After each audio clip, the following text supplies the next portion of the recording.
अन्नदाता, पग पग पर है संग तुम्हारे अन्नदाता। लहू किसानों का बन के पसीना सींचता है धरती का सीना। मेहनत का तेरी हक दिलवाने, नई तकनीक नई खोज बताने। पशुधन को गुणवान बनाना, पौध सुरक्षा को सिखलाना, खेती के सब गुर समझाने, भारत का सरताज बनाने। आठों पहर है संग तुम्हारे अन्नदाता, अन्नदाता।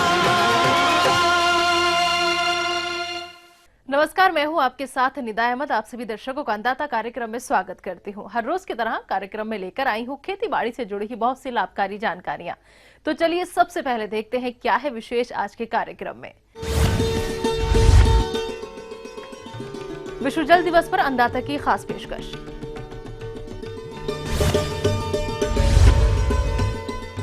मेंथा की रोपाई के समय सावधानियां।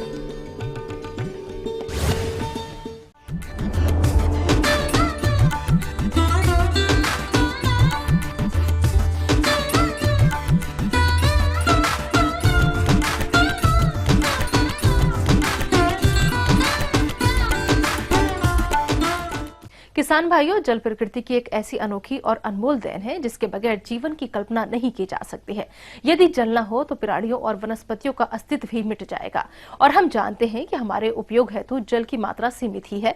इसलिए पूरे विश्व ने सामूहिक रूप से मिलकर सन 1993 से आज ही के दिन यानी कि 22 मार्च को विश्व जल दिवस के रूप में मनाना शुरू किया गया। अतः आज हम विश्व जल दिवस के परिप्रेक्ष्य में अपने कार्यक्रम के माध्यम से किसानों के लिए लाए हैं ये खास पेशकश।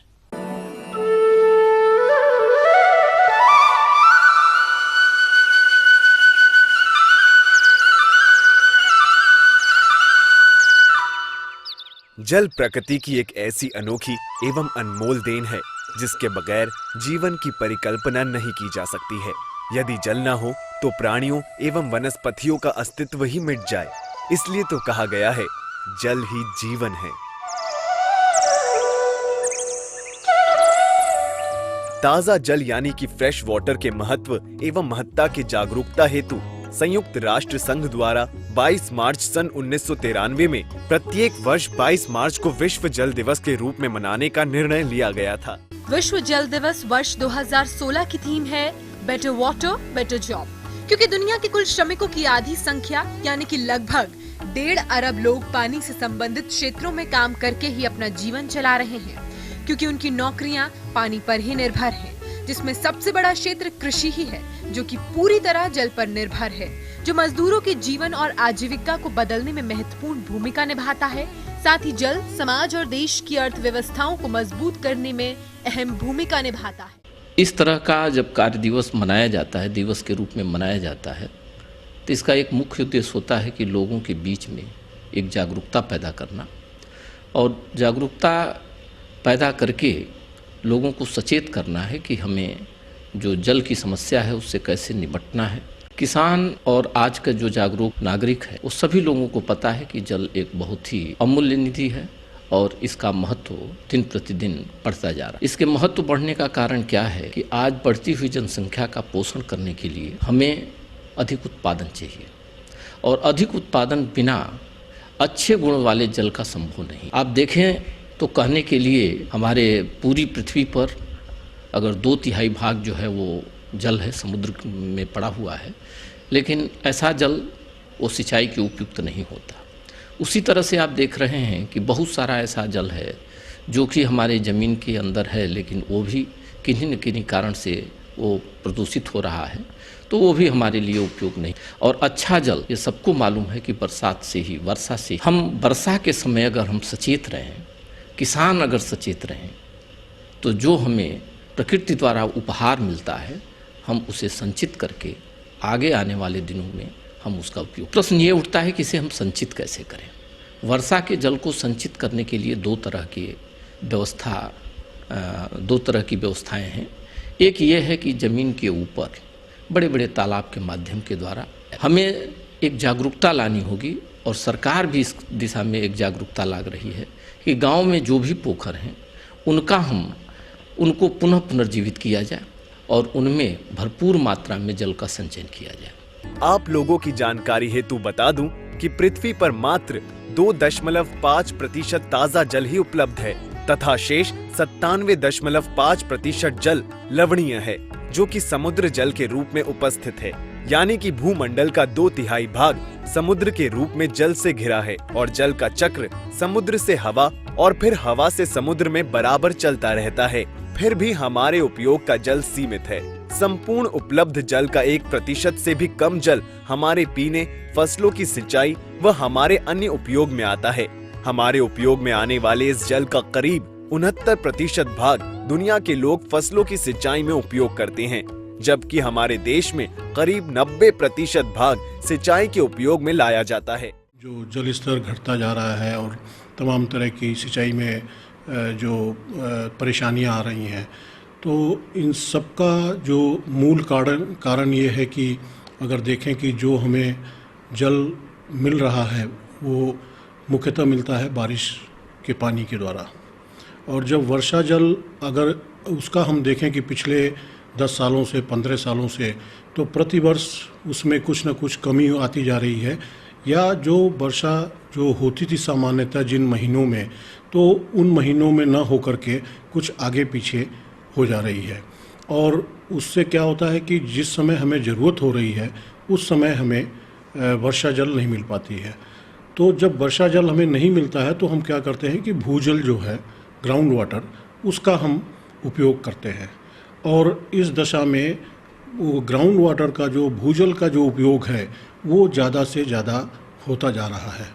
तो उससे क्या होगा कि जल स्तर जो है स्वतः ही वो नीचे चला जाएगा। और अमूमन अगर आप देखें कि 15-20 साल पहले जहां हम 15-20 मीटर पे भी या उससे और कम गहराई पे भी पानी निकाल लेते थे, आज उन कुओं में या उन ट्यूबवेल पे हम पानी नहीं मिल रहा है। तो सबसे बड़ी जो आप लोगों को सावधानियां लेनी चाहिए इसमें कि हम कोशिश ये करें कि वर्षा जल का संरक्षण करें। और वर्षा जल संरक्षण करने के लिए जो सबसे आसान तरीका ये है कि वर्षा जो होती है वो हमारी खरीफ के सीज़न में होती है, और खरीफ के सीज़न में जो मुख्यतः देश में जो धान की फसल लगाई जाती है, धान की फसल जो होती है वो पानी जल जो होता है उसका काफ़ी प्रिय होता है। अपने धान के जो खेत हैं उनके किनारे की जो मेड़ है उसे अच्छी मेड़बंदी कर उसे मोटी और ऊंची रखें, जिससे कि ज़्यादा से ज़्यादा जो वर्षा जल है वो आपके खेत में संरक्षित हो सके। उससे आपके कई लाभ मिलते हैं। पहला लाभ ये होगा कि जो जल आपके खेत में रुक जाएगा वो आपकी जो फसल होगी धान की उसके काम में आएगा। जो फसल जो जल नहीं फसल के काम में आया, वो जो रुका हुआ जल, बाकी जो जल है रुका हुआ, उसमें से कुछ वाष्पीकरण होकर के वो ऊपर वायुमंडल में चला जाता है, लेकिन बहुत सारा ऐसी मात्रा होती है जो धीरे धीरे रिश्ता हुआ भूगर्भ जल में जाकर मिल जाता है। इसके साथ ही साथ आपने सुना होगा कि फुहारा विधियां हैं जिसमें स्प्रिंकलर का उपयोग किया जा सकता है, और इन विधियों को उपयोग करके आप 50 से 60% जल बहुत आराम से आप बचा सकते हैं, क्योंकि इनमें भी पाइपों के माध्यम से स्रोत से लेके और खेत तक, और खेत में फिर सीधे खेत में आप पौधे तक पानी आपको दे सकते हैं, जिसमें फुहारा विधि है, ड्रिप सिंचाई विधियां हैं। तो मेरा किसान भाइयों से अनुरोध है कि और ख़ासकर आज विश्व जल दिवस पे कि आप इनमें से कुछ जो मैंने 3, 4, 5 बातें आपको सुझाई हैं, बहुत ही आसान चीज़ें हैं, और इनमें से कुछ अपना करके अपने लेवल तक, अपने ग्राम लेवल तक इसे करें, और जिससे कि देश का इसमें अधिक से अधिक फायदा हो सके। जहां तक अपने देश की बात है, प्रतिवर्ष लगभग 3,840 अरब घन मीटर वर्षा जल प्राप्त होने के बावजूद भी इसका 65% भाप एवं बाष्पोत्सर्जन के द्वारा उड़ जाता है। तथा शेष 35% जल यानी 1340 अरब घन मीटर हमारे लिए काफी पर्याप्त है, क्योंकि जो देश में पानी की मांग है वह आज के समय में केवल 605 अरब घन मीटर ही है, परंतु उसका भी 50% जल बहकर नाले नदियों से होकर समुद्र में चला जाता है। जहां हमारे देश में सन 1951 में प्रति व्यक्ति 5177 घन मीटर पानी की उपलब्धता थी, वहीं सन 2011 में प्रति व्यक्ति 1545 घन मीटर पानी की उपलब्धता थी और यह परिस्थिति रही तो सन 2025 में 1340 घन मीटर पानी प्रति व्यक्ति उपलब्धता रहेगी। लगभग हमारी कृषि भूमि मुख्य रूप से वर्षा पर आधारित है और हमारी खेती तथा अन्य धंधों के लिए पानी की उपलब्धता मुख्यतः इन स्रोतों से होती है।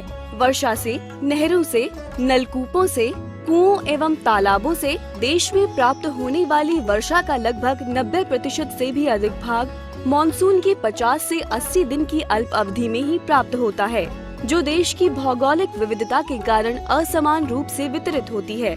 मॉनसून कहीं बरसता है तो अनावश्यक रूप से कई दिनों तक बरसता ही रहता है और कहीं हफ्ते दर हफ्ते वर्षा की एक बूंद भी नहीं दिखाई पड़ती। ये दोनों ही परिस्थितियां विकट एवं संघर्षपूर्ण होती हैं। प्रथम परिस्थितियों में वर्षा का अधिकांश जल फालतू रूप से बहकर खेत के बाहर चला जाता है और साथ में प्रकृति द्वारा सैकड़ों सालों में निर्मित अमूल्य एवं उपजाऊ मिट्टी का काफी भाग बहा ले जाता है। दूसरी परिस्थितियां तो और भी विकट हैं। इसमें नमी की कमी के कारण फसल की समय पर बुआई नहीं हो पाती और यदि हो भी जाए तो फसलें पकने की अवस्था तक नहीं पहुंच पाती है। परिणाम स्वरूप उत्पादन बुरी तरह से प्रभावित होता है। देश व प्रदेश की बढ़ती आबादी के भरण पोषण के लिए अतिरिक्त अन्न उत्पादन की भारी चुनौती हमारे सामने है, जिसके लिए वर्तमान प्रति इकाई उत्पादन स्तर बढ़ाना होगा, जो सिंचित खेती से ही संभव हो सकेगा। देश में खेती की जाने वाली भूमि का करीब 62% भाग सिंचित है, जिसे और आगे बढ़ाए जाने की गुंजाइश बहुत कम दिखाई दे रही है। देश की अधिकांश छोटी एवं मध्य साइज की नहरों में पानी का अकाल सा हो गया है। जिन नहरों में पानी उपलब्ध है उसका 50% और कई बार तो इससे भी कम पानी फसलों को मिल पाता है। शेष इधर उधर वह कर या रिस्क कर व्यर्थ चला जाता है, जिसके लिए जिम्मेदार काफी हद तक हम लोग ही हैं। भूजल के अत्यधिक दोहन और उसके समानुपातिक रिचार्ज न होने के कारण भूजल का स्तर प्रति वर्ष 4 से 5 फीट भूमिगत जल स्तर खिसकता जा रहा है। परिणाम स्वरूप कुएं एवं ट्यूबवेल सूखते जा रहे हैं। प्रदेश के कई भागों का भूमि जल लवणीय, क्षारीय व समस्याग्रस्त है, जिसके उपयोग में काफी सावधानी बरतनी पड़ती है। प्रदेश के सिंचित क्षेत्रों में 99% सिंचाई जल पलावन विधि द्वारा की जाती है, जिसमें अधिकांश पानी व्यर्थ चला जाता है और कुल उपयोग किए गए पानी का मुश्किल से 25 से 30% भाग ही फसलों के उपयोग में आ पाता है। अभी भी हम अपनी खेती के तरीकों में बदलाव नहीं ला पाए हैं, जिसमें ऐसी फसलों एवं तकनीक का समावेश हो जिसमें कम पानी की आवश्यकता हो और अधिक उत्पादन मिल सके। अब तक सभी तथ्यों एवं परिस्थितियों को ध्यान में रखकर यह आवश्यक है कि हम सभी आने वाले दिनों में पानी की किल्लत की गंभीरता को समझें। उसके लिए पानी अनावश्यक खर्च को रोकें तथा उसका उचित प्रबंधन कर ताज़ा जल का संरक्षण करें। इस हेतु बताई जा रही बातों को अमल में लाने की आवश्यकता है। इस संसाधन के समुचित संरक्षण एवं उपयोग से संबंधित कुछ कार्य ऐसे हैं जिन्हें किसान भाई अकेले अर्थात व्यक्तिगत आधार पर कर सकते हैं, परंतु बहुत से कार्य ऐसे हैं जिन्हें सामूहिक रूप से जन भागीदारी के साथ करने पर ही पूरी सफलता मिल पाएगी। अतः ऐसे कार्यों को जन भागीदारी से ही किया जाए, जिसे हम जल संरक्षण तकनीकियों को अपनाकर संरक्षित कर भविष्य में होने वाली जल किल्लतों को कम कर सकते हैं।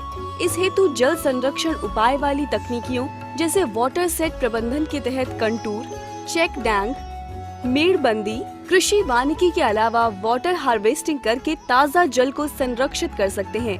सिंचाई स्रोतों का क्षमतापूर्ण ढंग से उपयोग। किसान भाइयों, अतः हम अपने पीने और फसलों की सिंचाई इत्यादि कार्यों हेतु ताज़ा जल का ही उपयोग करते हैं, जिसका 80% उपयोग केवल फसलों के प्रयोग में आता है। अतः इस जल की बर्बादी को रोकने हेतु परंपरागत सिंचाई पद्धतियों को दरकिनार कर सूक्ष्म सिंचाई पद्धतियों जैसे टपक एवं बौछारी सिंचाई से अधिक कृषि क्षेत्रों को आच्छादित किया जाए। तथा जल के सबसे अधिक उपभोग करने वाली फसलें धान में श्री पद्धति को बढ़ावा तथा गेहूं गन्ना फसल चक्र में FIRB तकनीक को अपनाकर हम जल पर बढ़ते दबाव को कम कर सकते हैं। अत्यधिक पानी चाहने वाली धान की फसल में अनायास और अधिक पानी न लगाएं, बल्कि जब खेत से पानी लुप्त हो जाए तब उसमें 5 सेंटीमीटर गहरा पानी लगाएं। लाइनों में बोई फसल में 2 लाइनों के बीच नालियों में या कम से कम एक के बाद दूसरी नाली में सिंचाई करें। सिंचाई का पानी फसलों की क्रांतिक अवस्थाओं पर ही दें और जितनी आवश्यकता हो उतना ही दें। कम पानी चाहने वाली आर्थिक दृष्टि से लाभकारी फसलों का समावेश अपने फसल चक्र में करें, जैसे अरहर, चना, मसूर, सरसों, तिल आदि। कच्ची नालियों से बहाव रिसाव रोकने के लिए पक्की नालियां बनाएं या पाइप के द्वारा पानी को खेतों तक पहुंचाएं। सिंचाई की फव्वारा, स्प्रिंकलर या टपक ड्रिप सिंचाई जैसी दक्ष पद्धतियां प्रयोग में लाएं।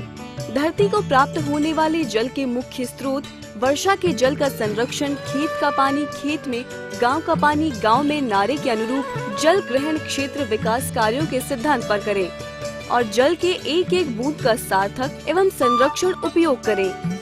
बरसात में भूजल की रिचार्जिंग बेसिन, रिचार्ज कुएं, चेक डैम, रिसाव तालाब आदि के द्वारा किया जाए। जल संरक्षण एवं इसके सक्षम उपयोग के साथ साथ यह भी आवश्यक है कि वृक्षों की अनावश्यक कटाई को स्थापित किया जाए और कृषि एवं सामाजिक वानिकी क्षेत्रफल में वृद्धि की जाए। इससे भूमि मरुस्थलीकरण से बचेगी, वर्षा अच्छी होगी और पर्यावरण स्वस्थ रहेगा। इसी से हमारी कृषि एवं सबका जीवन सुरक्षित रहेगा। यही विश्व जल दिवस का उद्देश्य भी है।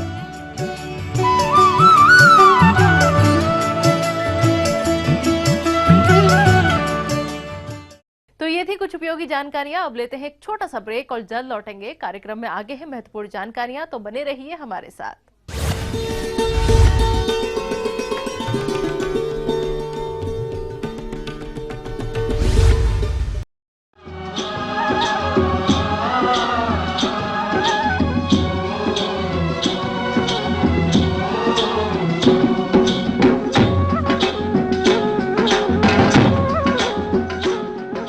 ब्रेक के बाद एक बार फिर से आप सभी दर्शकों का अन्नदाता कार्यक्रम में स्वागत है। बढ़ते हैं अगली प्रस्तुति की ओर।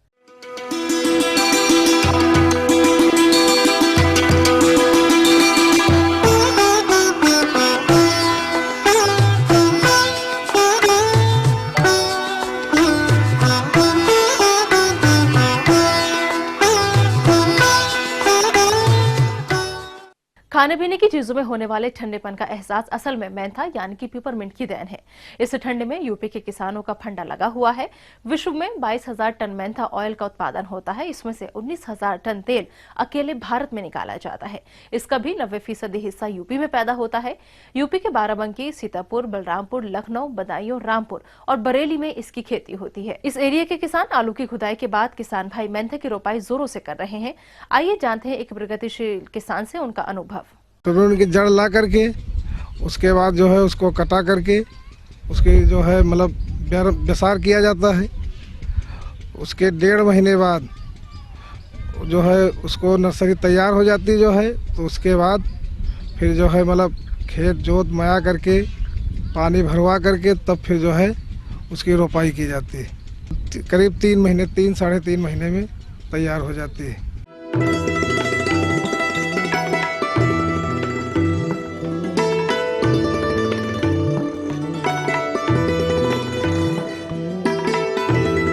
मुख्य खेत में कैसे लगाएं?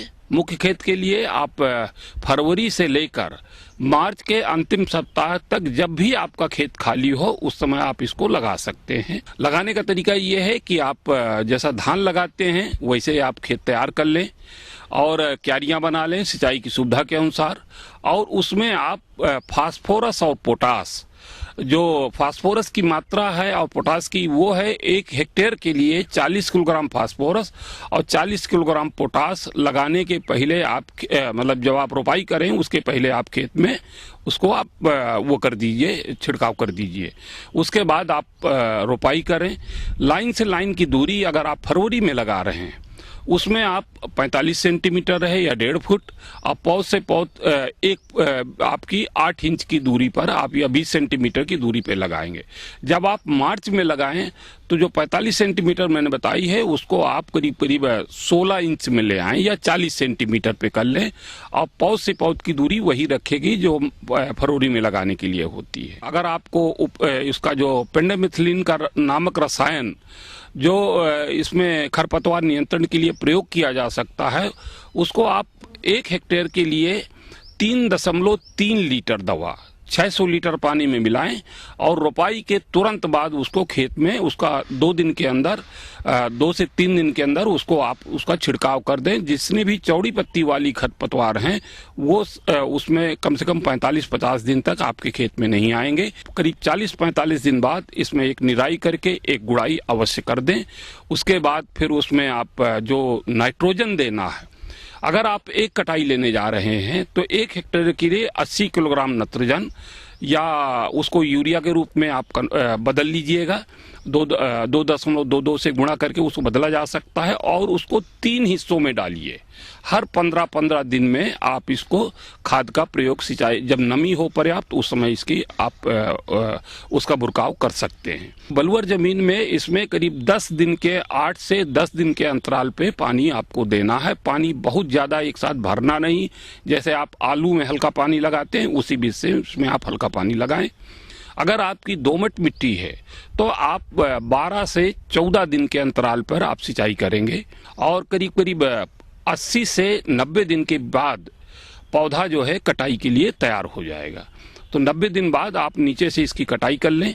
कटाई करने के पश्चात दूसरे दिन तुरंत खेत में पहले पानी लगाइएगा अगर आपको दूसरी कटाई लेना है। पानी लगाने के बाद में करीब 2-3-4 दिन के अंदर उसकी आप निराई करा दें। जब खेत में खुरपी चलाने लायक हो जाए उसके बाद फिर आप 40 किलोग्राम नाइट्रोजन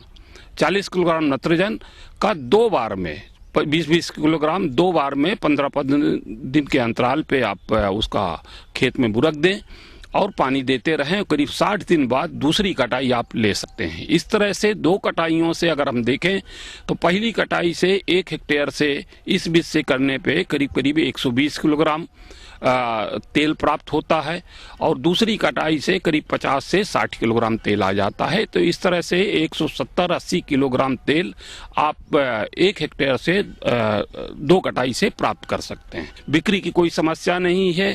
आगे इसकी खेती में जो भी समस्या आती है उसके लिए सीमैप से आप संपर्क करें। किसान भाइयों, अगर आपके क्षेत्र में तेल निकालने की मशीन स्थापित की गई है तो आप मेंथा की खेती अवश्य करें। और यदि बड़े पैमाने पर मेंथा की खेती करना है तो आप खुद भी ये मशीन स्थापित कर सकते हैं और अन्य मेंथा की खेती करने वाले किसानों से भी लाभ कमा सकते हैं। आगे और भी है कुछ रोचक जानकारियां, पर यहाँ पर रुकेंगे एक और छोटे से ब्रेक के लिए। जल्द हाजिर होते हैं।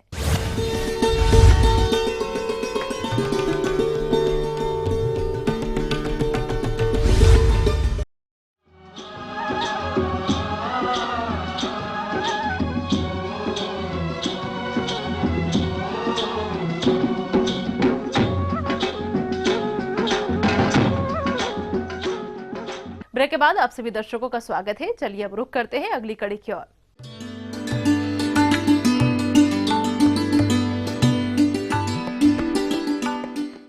अन्नदाता हेल्पलाइन निशुल्क फोन संपर्क सेवा के माध्यम से आपके द्वारा पूछे गए कृषि से जुड़े प्रश्नों में से एक या फिर 2 महत्वपूर्ण प्रश्नों को हम अपने कार्यक्रम में शामिल करते हैं और इसी के तहत आज का चयनित प्रश्न और उसका जवाब इस प्रकार है।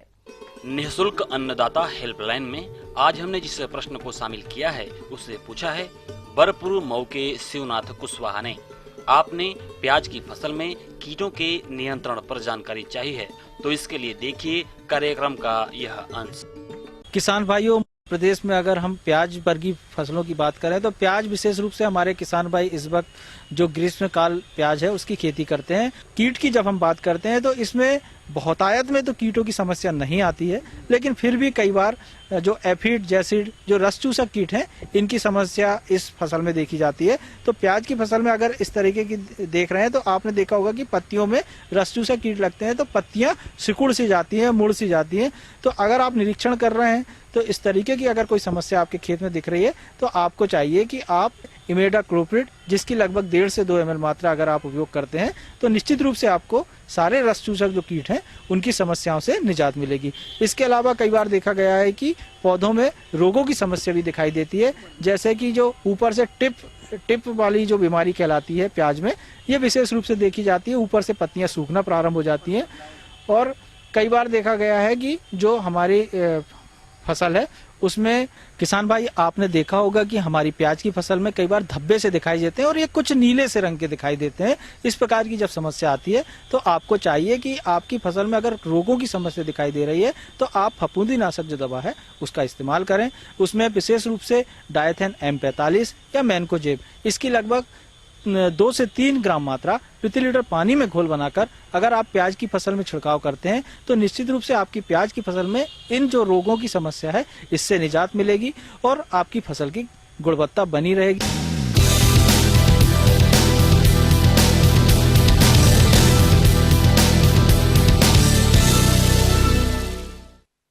राज्य की विभिन्न मंडियों में कृषि उत्पादों के चढ़ते उतरते बाजार भाव की संक्षिप्त जानकारी इस प्रकार है।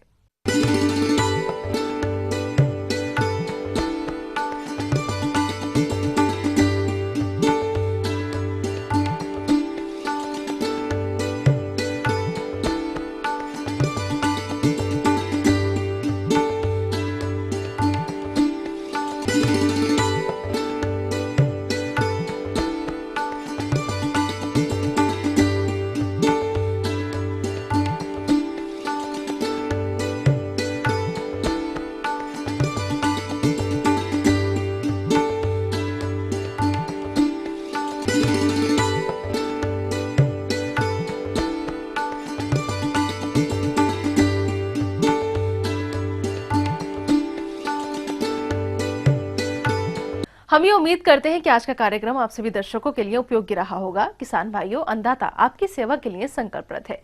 कृषि संबंधित समस्या और सुझावों के लिए आप हमें इस पते पर संपर्क कर सकते हैं। प्रोड्यूसर अन्नदाता, ETV Uttar Pradesh Uttarakhand, Ramoji film city, Hyderabad 501512। साथ ही आप हमें ईमेल भी कर सकते हैं। हमारा ईमेल है annadata.up@etv.co.in। इसके अलावा आप हमें निःशुल्क हेल्पलाइन नंबर 180010845999 पर सोमवार से शनिवार सुबह 10 से शाम 4 बजे के बीच संपर्क कर सकते हैं। अब आइए देखते हैं कल दिखाए जाने वाले कार्यक्रम की मुख्य झलकियां। मौसम पूर्वानुमान और उस पर आधारित साप्ताहिक कृषि सलाह इस प्रकार है।